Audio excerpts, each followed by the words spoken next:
ছোট বাচ্চারা গ্রামার পারে না, কিছু পারে না, ইংলিশ বলে কেমনে? বাচ্চারা শিখে অডিও ভিজুয়াল লার্নিং বলে এটাকে। অডিও ভিজুয়াল লার্নিং মানে কি? অডিও ভিজুয়াল মানে শুনতেছি অডিও, দেখতেছি, কার্টুন দেখে, শুনে, অবজেক্টকে অ্যাসাইন করতেছে শোনার মাধ্যমে, যার জন্য ওরা ইংলিশে পটর পটর করা শুরু করছে, রাইট? কিভাবে জিনিসটা হয় তোমাদের আমি একটা নর্মাল জিনিস দেখাই। আমি যদি তোমাকে দেখাই, দেখো এই যে এটার ইংলিশটা কি বলতো? হাত কি করতেছি? এটা মুভ, ওয়েভ। ওকে ঠিক আছে, ভালো কথা, ওয়েভ করতেছি, মুভ করতেছি। এই শব্দটা মুভ যে করলা না, তুমি যে বললা না, এখন আরেকজন ছোট বাচ্চা সে দেখলো কি, শুনতেছে মুভ কানে আর দেখতেছে এরকম একটা হাতে দিয়ে, ও দ্য হ্যান্ড ইজ মুভিং।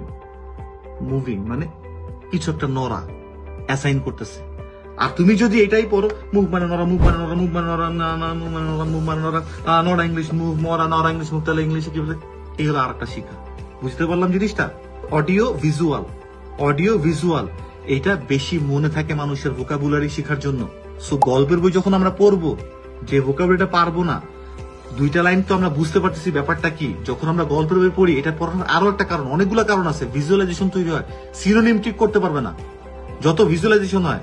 তুমি পড়তেছো, মাউন্টেন লেখা দেখছো, পাহাড় মাথায় আসলো, বেসে যাচ্ছ, দেখলে হিল লেখা, পাহাড়ি মাথায় আসবে। ভিজুয়ালাইজেশন সিনোনিমকে ট্রিক করতে দিবে না, সিনোনিমকে, প্যারাফ্রেজকে ট্রিক করতে দিবে না।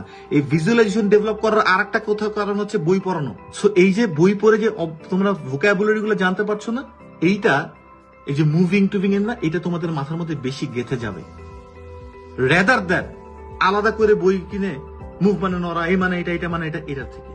সো এই জন্যই গল্পের বই আরো একটা কারণ হচ্ছে ভোকাবুলারি তোমার আত্মস্থ হবে। সো 2 hours গল্পের বই পড়া।